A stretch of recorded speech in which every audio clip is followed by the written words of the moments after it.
नमस्कार, मी रोहित गिरी. आपण पाहत आहात RS लाईव्ह इंडिया न्यूज आणि आपण आता सध्या वसई विरार इथे आहोत. आणि हा जो आपण बाजूला पाहताय हा करोडो रुपये खर्च करून वसई विरार महानगरपालिकाचं मुख्य कार्यालय आहे. आता त्या इथंच आजूबाजूला हा जो परिसर आहे, आपण हा परिसर पाहू शकता. बघितल्यानंतर असं वाटेल की कदाचित आपण वसई विरारमध्ये नाही, कुठल्या बाहेरच्या देशात आहोत किंवा लोकेशन इतकं छान आहे. इथं रस्ता पाहू शकता, अतिशय एक सुद्धा खड्डा इथं तुम्हाला दिसणार नाही. एकदम छान सुंदर असं सजवलेलं हा वसई विरार महानगरपालिकेच्या बिल्डिंगच्या आजूबाजूचा हा परिसर आहे. पण खरोखर परिस्थिती अशीच आहे का? जर परिस्थिती अशीच असती तर हा जनतेचा आवाजात ताकद असते. फक्त तो आवाज उठवणारा हवा. हॅशटॅग सडक सत्याग्रह करण्याची वेळ खरोखर या माणसांवर, या इथल्या जनतेवर आली असती का?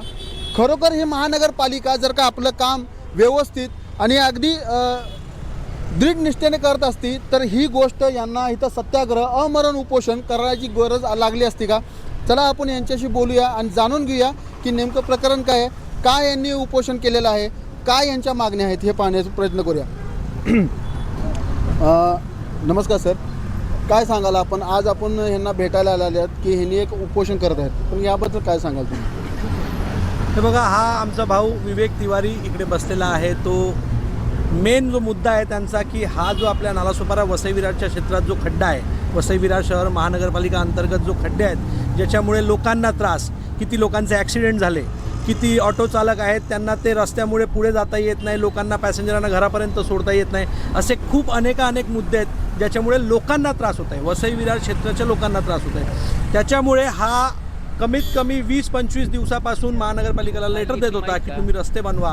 त्याच्यानंतर त्यांनी सोशल मीडियाच्या माध्यमातून बॅनर लावून, रस्त्यावर बसून, पाणीमध्ये बसून, खड्ड्यामध्ये बसून, ते जे गिट्टी असतात ते गिट्टी दाखवून त्यांनी लोकांना सांगितलं सोशल मीडियाने की प्लीज तुम्ही रस्ता बनवा, कारण लोकांना खूप त्रास होत आहे. आणि बघा, ही गोष्ट कुठल्याही पक्ष किंवा विपक्षाची नाही, ही गोष्ट आहे वसई विरारच्या विकासाची. ही गोष्ट आहे, हा जो विषय आहे, हा विषय लोकांचा कसं काय आपल्याला विकास करता येईल, लोकांसाठी काय सोयीसुविधा आपल्याला करता येईल, त्याच्यासाठी हा माणूस एकटा यांनी ठरवून हा उपोषणावर येऊन बसलेला आहे विवेक तिवारी. त्याच्यासोबत आता हळूहळू बघा लोक एकत्र होत आहेत. काल हा बसलेला, कालपासून किती हजारो लोक यांना येऊन भेटून गेले. आज मीही आलेलो इकडे यांना भेटायला. फक्त आणि फक्त विषय जो आहे तो विकासाचा आहे, जो खड्डे आहेत रस्त्यावर त्याचा आहे. आणि यांचा सरळ म्हणणं आहे की जो सिटी इंजिनियर इकडचा आहे प्रदीप पचांगे, ज्याच्या डिरेक्शनमध्ये, ज्याच्या निर्देशनात काम होत आहेत, तो काम खरं चांगला होत नाही. आणि याच्यामुळे वसई विरार शहर महानगरपालिकामध्ये उघडपणे भ्रष्टाचार दिसायला येतं आपल्याला. तर या भ्रष्टाचाराच्या विरोधात प्रदीप पचांगे यांनी इस्तिफा द्यावा, रेजिग्नेशन द्यावा, हीच एक मागणी आहे. आणि हा मागणी खरोखर त्याची खरी आहे, कारण लोकांना त्रास होत आहे. तुम्ही कुठल्याही रस्त्याला गेलात तुम्हाला खड्डे दिसणार. लोक आता म्हणत आहेत की रस्ते आहेत की खड्डे आम्हाला समजत नाही. तर हाच विषय आहे आणि या विषयावर आम्ही सर्व लोक याच्यासोबत आहेत. आणि मी तुम्हाला निश्चितपणे सांगतो, ठामपणे सांगतो, आता जर आज महानगरपालिकाने यांना आश्वासन दिलं नाही, काम करून दिलं नाही, तर इकडे उद्या परवापासून हजारो लोक जमा होतील, चक्काजाम पण करतील. कारण हा विषय एक साधारण माणसांनी लोकांच्या कामासाठी आणि लोकांसाठी उभारलेला आहे.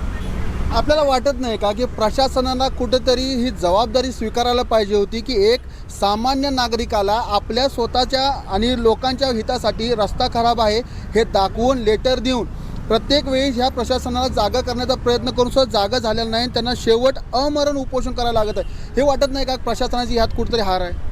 हे बघा, प्रशासन हा जो एवढ्या वर्षापासून जो कोणी पक्ष इकडे होता, जो कोणीची सत्ता होती, लोकांना इकडे दादागिरी करण्याची सवय होती. लोकांना कोणीही विचारायला नव्हतं, मोर्चा काहीच होत नव्हता. पत्रकारसुद्धा लोकांना एवढा प्रश्न विचारायचे नाही आधी, अशी इकडची परिस्थिती होती. पण आज बघा, आज लोकांना हिंमत आली आहे, लोकांना माहिती आहे की आम्ही आता प्रश्न विचारू शकतो, मोर्चा काढू शकतो, कारण हा विकास नाही झाला तर लोकांना त्रास होईल. तर हा 100% महानगरपालिकाचा फेल्युअर आहे आणि महानगरपालिकाने जबाबदारी घ्यावा. महानगरपालिका आत्ताही सुद्धा घ्यायला तयार नाही. कालचा तुम्ही पण खूप काही व्हिडिओ पाहिलेला असेल 15 ऑगस्टचा, जे महानगरपालिकेच्या सभेमध्ये झाला आहे, तर तुम्हाला सर्वांना माहिती आहे की इकडे काय होत होता आणि काय झालेलं आहे. तर याच्यासाठी महानगरपालिका 100% याची जबाबदारी घ्यायला पाहिजे महानगरपालिकाने. आणि महानगरपालिकाने स्वतः येऊन यांना आश्वासन देऊन लोकांसाठी रस्ता बनवून लोकांसाठी काम करायला पाहिजे. जर यांनी खरोखर आपल्या स्वतःसाठी आणि लोकांच्या हितासाठी एवढं अमरण उपोषण करत आहेत, तर इतर पक्ष जे आहेत त्यांना सुद्धा तुम्ही काय सांगाल? बघा, मी आधीच तुम्हाला सांगितलं, पक्ष आणि विपक्ष ही गोष्टच नाही, गोष्ट आहे माणुसकीची. माणसांनी इकडे यायला पाहिजे, यांना भेटायला पाहिजे, कारण हा माणूस कुठलाही पक्ष विपक्षचा बॅनर घेऊन काम करत नाही आहे. हा फक्त लोकांसाठी, वसई विरार क्षेत्रात राहणारे जे लोक आहेत, मी पूर्ण वसई विरार क्षेत्र म्हणतोय तुम्हाला, इकडे खानिवडापासून तिकडे भाईंदर खाडीपर्यंत हायवे असू द्या किंवा लोकल असू द्या किंवा गावचे रस्ते असू द्या, कुठल्याही रस्त्याला गेला तर हा खूप मोठा विषय आहे. आणि सर्वात मोस्ट डेव्हलपमेंटचा सोर्स जो आहे तो रोड असतो. रोडमुळे आपला कनेक्शन असतात, कनेक्टिव्हिटी वाढते आणि त्याचाचमुळे विकास होतो. तो जो सर्वात पायाभूत सुविधा जो आहे रोडचा, तोच मिळत नाही आहे, तर पुढे आम्ही काय विचार करणार विकासासाठी? म्हणून जो यांनी केलं आहे तो एकदम चांगला आहे आणि सर्व पक्षांनी याचं पण समर्थन करायला पाहिजे आणि सर्व पक्षांनी याचा विचार करून लवकरात लवकर वसई विरारचा विकास कसं करता येईल त्याच्यावर विचार करायला पाहिजे. सध्या महाराष्ट्रात एक अधिकारी आहेत ज्यांचं नाव आहे तुकाराम मुंढे. फक्त महाराष्ट्रात हा एकच अधिकारी आहे का जो आपलं प्रामाणिकपणे काम करत आहे? बाकी अधिकाऱ्यांच्याबद्दल तुम्ही काय सांगा? हे बघा, फक्त तुकाराम मुंढे सर असे नाही, असे खूप अधिकारी आहेत जे महाराष्ट्रात खूप निष्ठापणे काम करत आहेत आणि म्हणजे लोकांच्या हितासाठी काम करत आहेत. पण काय, जे हितासाठी काम करतात त्यांचा ट्रान्सफर लवकर होतो आणि जे हितासाठी नाही करतात ते खूप वर्षानुवर्ष इकडे राहतात. तर हा एक खूप मोठा मुद्दा आहे. तर तुम्हाला जर चांगलं काम करायला लागेल तर तुम्हाला ट्रान्सफर घ्यावा लागेल. तुम्हाला स्वतःला माहिती आहे मुंडे साहेबांचे किती ट्रान्सफर झाले आणि काय झालं आहे. पण जर तुमच्या मनात जसं देशभक्ती असते, कालच 15 ऑगस्ट होता, लोकांनी खूप काही भाषण दिलं असेल, पण खरं तुमच्या मनात जर देशभक्ती असेल तर तुम्ही देशहितासाठी, आपल्या राज्यहितासाठी, आपल्या शहराच्या हितासाठी आणि आपल्या माणसांच्या हितासाठी तुम्ही काम करणार आणि सर्व अधिकाऱ्यांना ते करायला पाहिजे. तुम्हाला भ्रष्टाचार करायचा आहे, 100% पैकी 10%चा भ्रष्टाचार करा, 90% तरी कमीत कमी लोकांसाठी हितासाठी लावा. हेच माझं निवेदन आहे सर्वांना. वसई विरारच्या जे आता सध्या जी जनता आहे, जी इथली लोक आहेत, यांच्यासाठी तुम्ही काय सांगाल? मी सर्वांना हाच निवेदन करणार की बघा, हा विषय कुठल्याही, परत सांगतोय, पक्ष विपक्षी गोष्ट नाही, हा प्रत्येक माणसाच्या सोयीसाठी हा माणूस एकटा विवेक तिवारी इकडे बसलेला आहे. तर मी सर्वांना निवेदन करतो की सर्वांनी यावा आणि येऊन त्याचं समर्थन करावा आणि आपल्या वसई विरारचा रस्ता बनवून मिळायला पाहिजे. त्याच्यासाठी सर्वांनी इकडे येऊन त्याचं समर्थन करायला पाहिजे. त्याचबरोबर आपण आता सध्या अजून इथे कार्यकर्ते आहेत, आपण त्यांच्याशी चर्चा करू.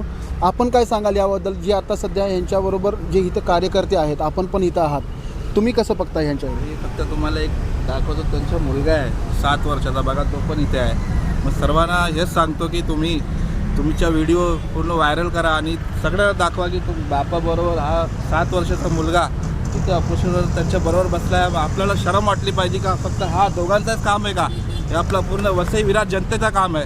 आज आम्ही 50 जण आहे, संध्याकाळपर्यंत 1000 पब्लिक इथे दिसला पाहिजे. मी सगळ्यांना हेच विनंती करतो, बाकी काय बोलणार नाही. बाकी सगळ्यांना माहिती आहे रोड, रस्ते, खड्डे, ट्रॅफिकमुळे किती त्रास होतो, किती लोक रोज पडतात, किती लोक रोज मरतात, किती पाय तुटतात, डोकं फुटतात. सर्वांना हेच सांगतो, तुमच्या चॅनलची विनंती करतो की तुम्ही ही व्हिडिओ एवढा व्हायरल करा. फक्त हा दोघांचा काम नाही आहे, आमचं पूर्ण वसई विरार जनतेचं काम आहे. धन्यवाद.